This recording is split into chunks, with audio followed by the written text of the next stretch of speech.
You have questions, we have answers. This is Jane Miller. And this is Ken Miller. Welcome to our show, all about real estate with Ken and Jane.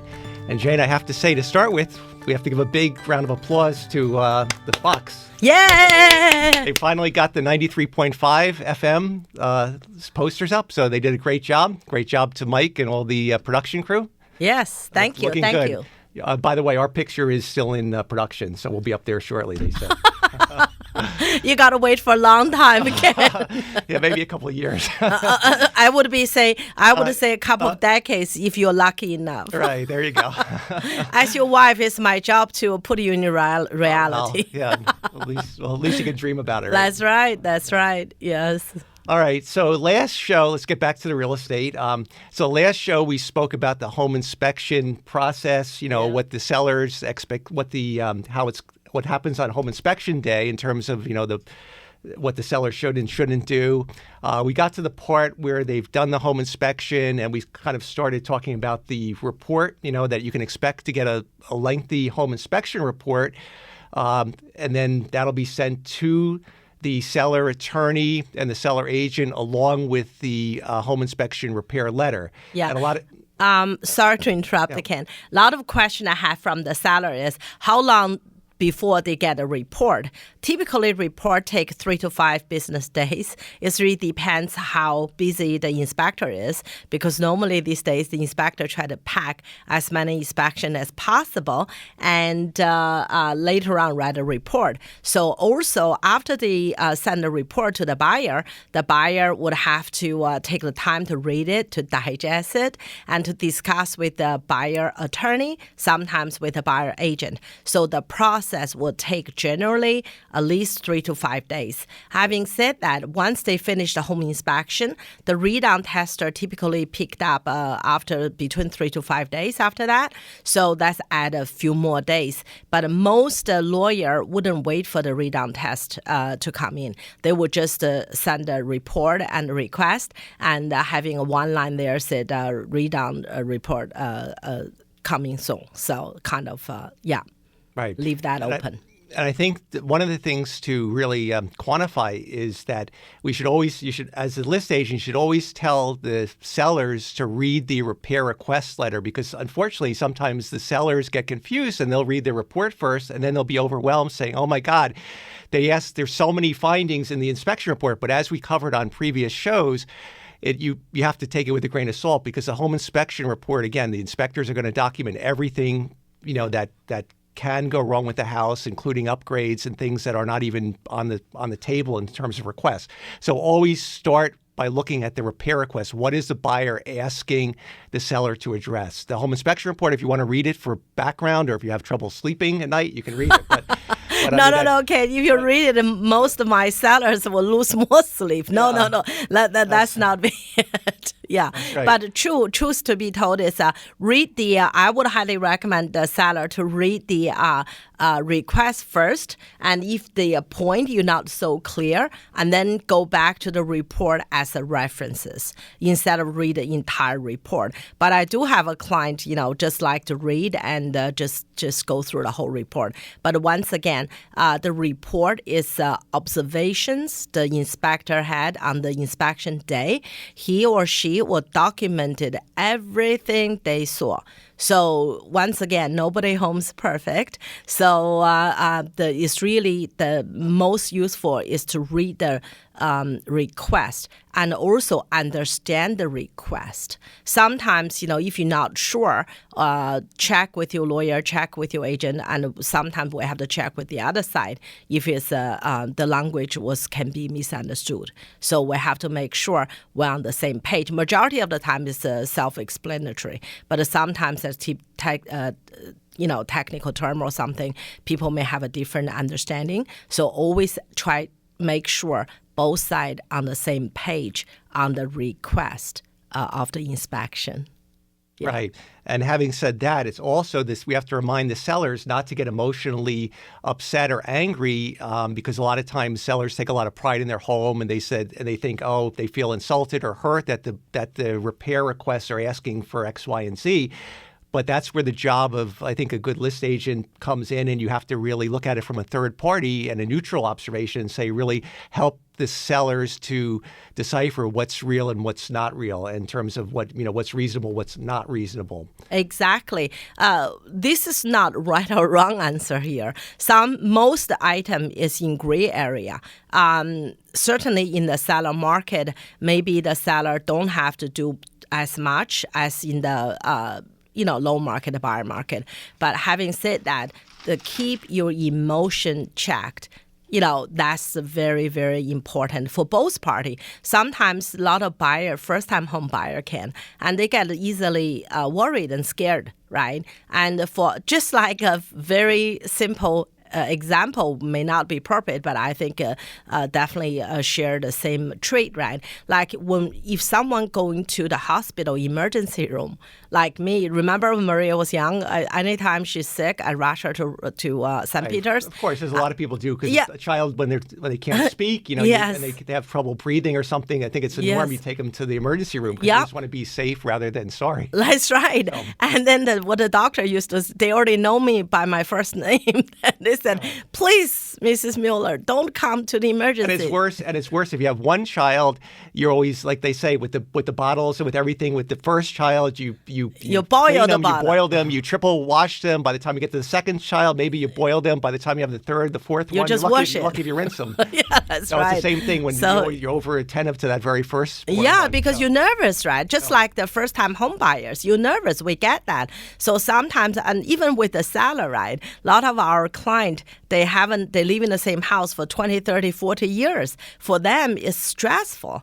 When they get last thing they knew, it's a big report. So they get very, very emotionally drained. Right. So we should really say that there's emotions on both levels. Both the sellers and the buyers have emotions, and that's really a job of that's where the agents come in, because a part of the agent's job in the process is to basically calm the nerves of their buyers and sellers, and work together as the liaison to find the common bridge, common ground to keep the deal going forward. Yeah, just like I said a minute ago about the hospital, right? We rushed in, we think it's a big deal. Oh my God, we just this is what happened to our child.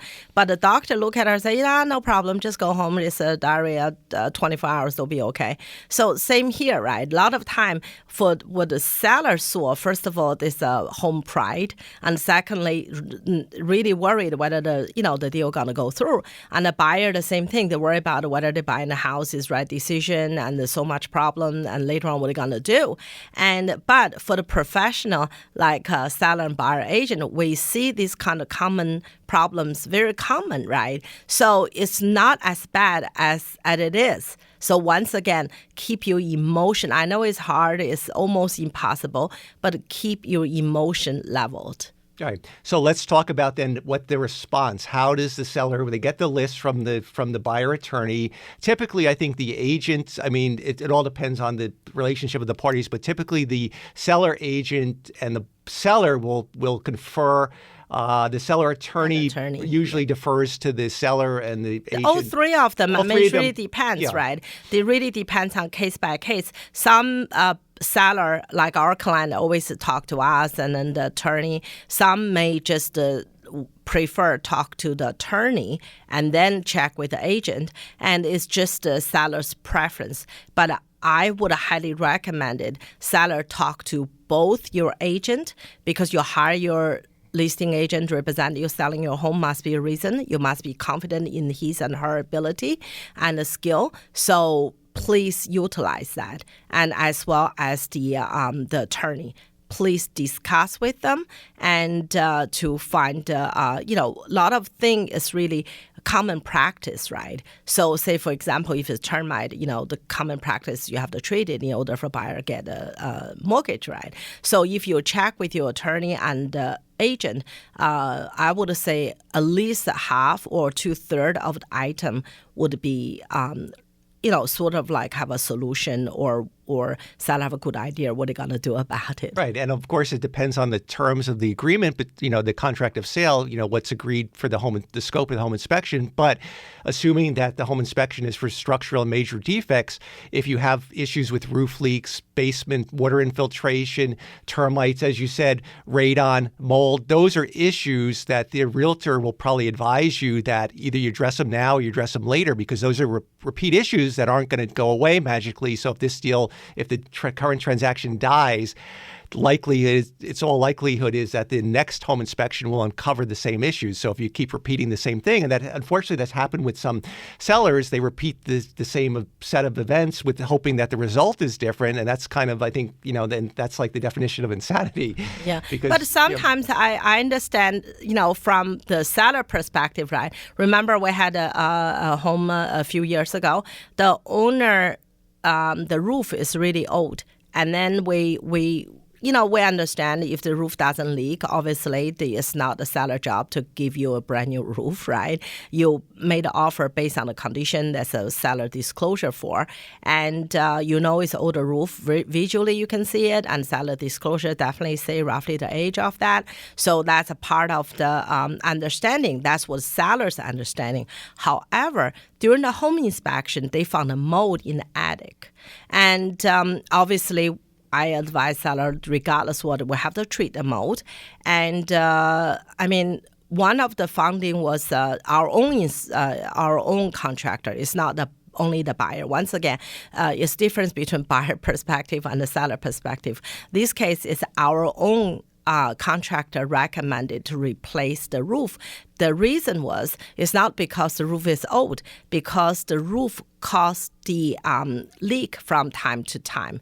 If that leaking happened, that's potential risk to get a mold again. So long story short, the seller disagrees, so we just treat the mold. And the buyer obviously canceled the contract, and then we put the house back on the market. Just happily, there was a lot of heavy rain during that period of time. And sure enough, the mold came back. And the second time, we sold it, and then we under contract and home inspection again. So after the second time, the owner finally reached a conclusion. It's not because it's old, we have to give them a new one. Absolutely not.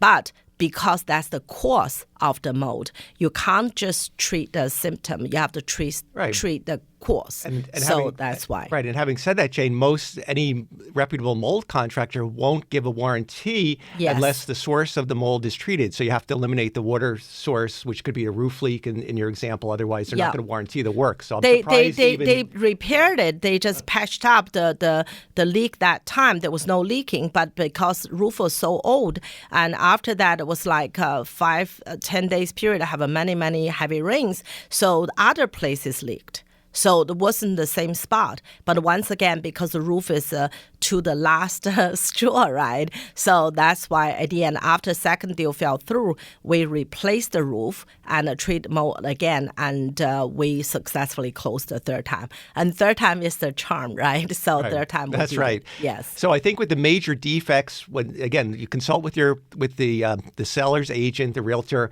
and then the strategy is once you agree what are alleged to be major defects, you want to bring in the contractors. So that's something your realtor, your agent has experience with, and they can help the seller to bring in reputable contractors who will give you an evaluation, whether it is or is not a problem. And then once you have the contractor evaluation, then you can make a decision of what you want to address and what's legitimate and what's not legitimate. And once again, a lot of the request item just based on the home inspector's observation, and they may be a problem, they may not be. There's cases we had with a home that had a vertical crack. At the end, obviously on the report, the buyer was very nervous, and at that point, we brought in engineer.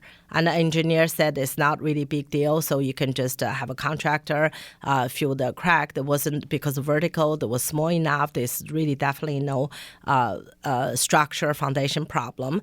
But that buyer backed out. But once we have it repaired, we put back on the market. We had the engineer report, all the receipt, everything, and this close up front. Once again, this close up front is the key, because you want to be honest. You want to make sure the buyer aware and there's no issue. You have nothing to hide. Here's all the report. You can get your, engineer to check if you want it. But in that case, it wasn't really a huge issue. Yeah. Right. The seller was proactive, took care of it, and had the reports for display so that it gave the buyer a comfort level, and they still could do their own independent evaluation. Yes. All right. Why don't we take a short break, and we'll be right back. Okay, welcome back. And I should say, Jane, for the viewers out there, if anyone wants to see any of our shows, they're all recorded. They can go to YouTube, type in Jane Sells Jersey, and that'll bring up the YouTube channel, which will have all the prior episodes. We covered, we had one episode covering the home inspection from the technical aspect where we interviewed a home inspector, licensed engineer, Bharat Patel. So if the viewers and listeners want to find out more about the technical aspect of the home inspection, they can check out that episode and any of our other prior episodes covering home inspection, mortgages, title, and I lost track. We have so many different things we covered. Yeah. Or if you're not familiar how to look up from YouTube, like myself, I just learned, to be honest with you, you can just go on our website, janesellsjersey.com. Very good. www.janesellsjersey.com. When you go on the website, there's a tab for the videos. So we'll lead you to there. That make it maybe easier for you to find it. Yes. And certainly, we welcome listeners' comments and feedback for future topics. If anyone has anything they'd like us to cover in a future show, send us an email to allaboutrealestatewithkenandjane@gmail.com. Again, that's allaboutrealestatewithkenandjane@gmail.com. Or they can give you a call. Give us a call. You know what? Call me on my cell phone, 732-322-2908. 732-322-2908. Would love to hear from you about the feedback and what you like to cover, what you like about it, what you dislike about it. So that's definitely going to help us continually to improve our show to service you. All right. Very good. So we've spoke now at the home inspection. We're at the stage the seller basically has their buyer's request. They've gone over with their agent, their attorney. They brought in contractors to validate or dispute some of the findings. And what would be the next step in the process? Sorry to interrupt. The next process is your attorney have to write back to the buyer attorney to say what you agree to address, what you don't agree. Because seller don't have to agree with everything, and you can pick and choose which one you think is the most important items. Once again, most buyer, when they ask things, they understand they may not get everything. So don't feel, this is not the end of it.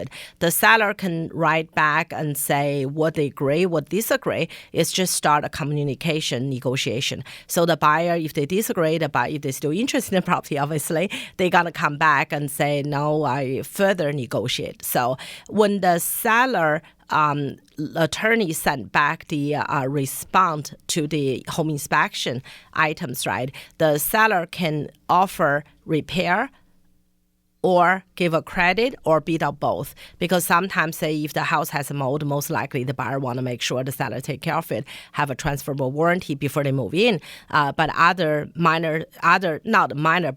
items, maybe they want to do it after they move in. So that's all up to negotiation. But one thing to the seller, very important, my experience is, when your lawyer write it back in the letter, make sure, specify who's going to do it. For example, right, changing GFI.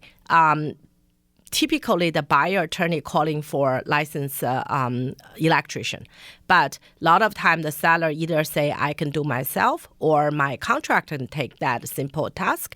But in the letter, you have to specify if you do yourself, which we don't recommend, because the buyer may not trust the seller does themselves unless you're an electrician or you're a contractor by trade, right? And if you do say seller do it itself, in the letter has to spelled out, seller will do repair, themselves. So in that case, I would recommend you to keep the receipt for the material, either you get from Home Depot, Lowe's, or the plumbing supply. So keep the receipt. But generally speaking, we highly recommend the third-party licensed contractor or licensed electrician, plumber, or this HVAC.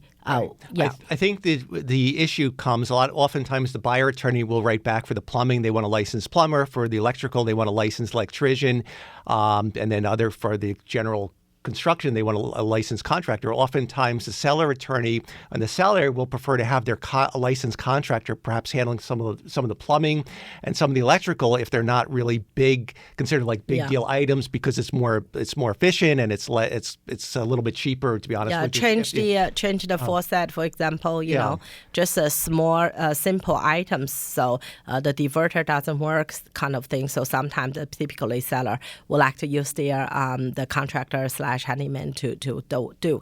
Regardless who does it, make sure the letter spelled out so that there's no misunderstanding at the closing or the final walkthrough. You know, who performed the work, the receipt, and the warranty, and everything like that, right? And a lot of times, what the sellers say is, it better to do the work or do the repairs and give them the paid in full repair receipts, or do I just offer them a credit because we don't want to be bothered with it? And that really depends on the buyer. Some buyer will prefer a credit. Say, for example, if there's a leaking faucet in the bathroom, just happen the buyer have intention to totally renovate it. So obviously, the credit work out better. Say, for example, if there's a crack on the tile in the kitchen and the bathroom, once again, if the buyer intentions to do the renovation, so obviously credit will be much better.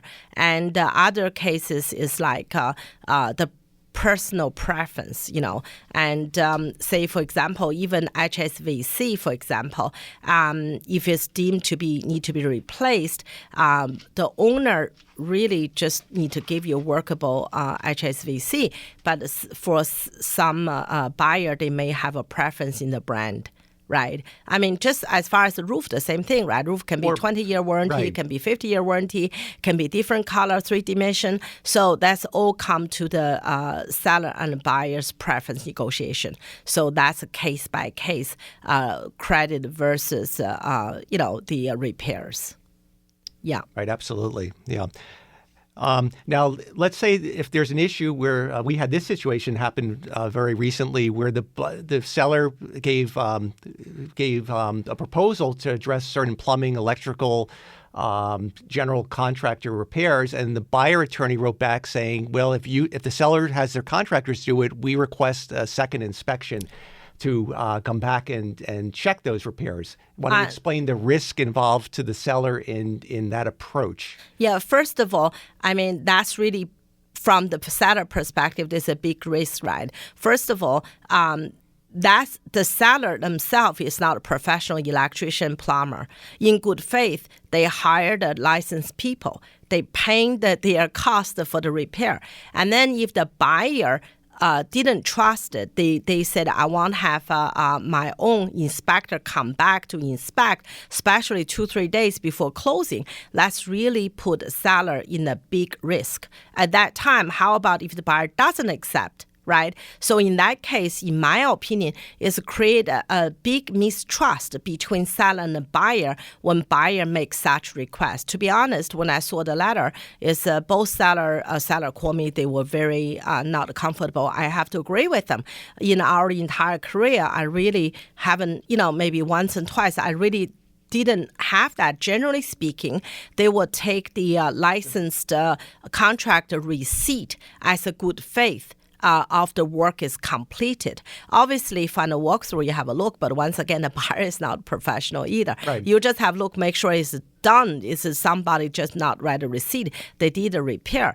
But most of the cases, you just take the professional word. But in that case, if they really insist for the seller to do the work and later on they come professional to check it, at that time, my seller push it back and say, in that case, you take credit. We are not going to do the repair. You take credit, or you accept the paid in full repair receipts from the licensed plumbers, electricians to do the work.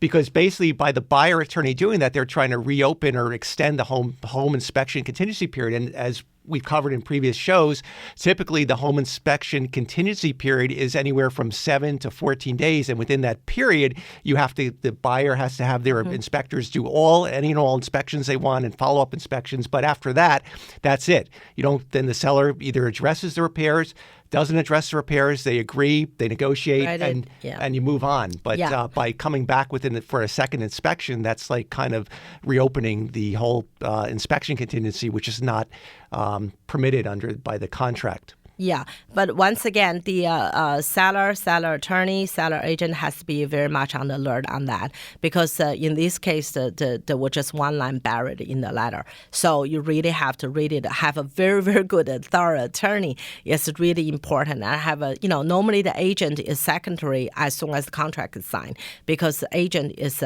boot on the ground doing the coordinating work, but the lawyer is the person who is the final, make sure the legal side has been tied. Yes. Absolutely. And then lastly, we've got to wrap it up then. If there's minor repairs, typically we're basically in this market, your seller's pretty much the advice is to address what are truly the major defects with roof leaks, basement water infiltration, the termites, radon. The minor stuff is more. I mean, how do you define a minor and a major? Is just like Ken, when there's a lawyer, right? You go to court, the judge will say based on the common sense, right? Common people, what they believe. But if we say if the buyer reasonable, unreasonable, didn't agree, you put back on the market. What's the percentage? What more probably the next buyer will have the same issue. Right, and some lawyers actually have taken the liberty in attorney review to define it. They don't like the term major and minor because it's subjective. Major might be anything over $500 to me, but to you, major might be over $1,000. So sometimes lawyers maybe $5,000. agree that there's a general misperception of what's major, what's minor. Yes. So, okay, with that said, we're out of time, and we hope everyone enjoyed the show, and we'll see you next week. Enjoy the rest of your weekend.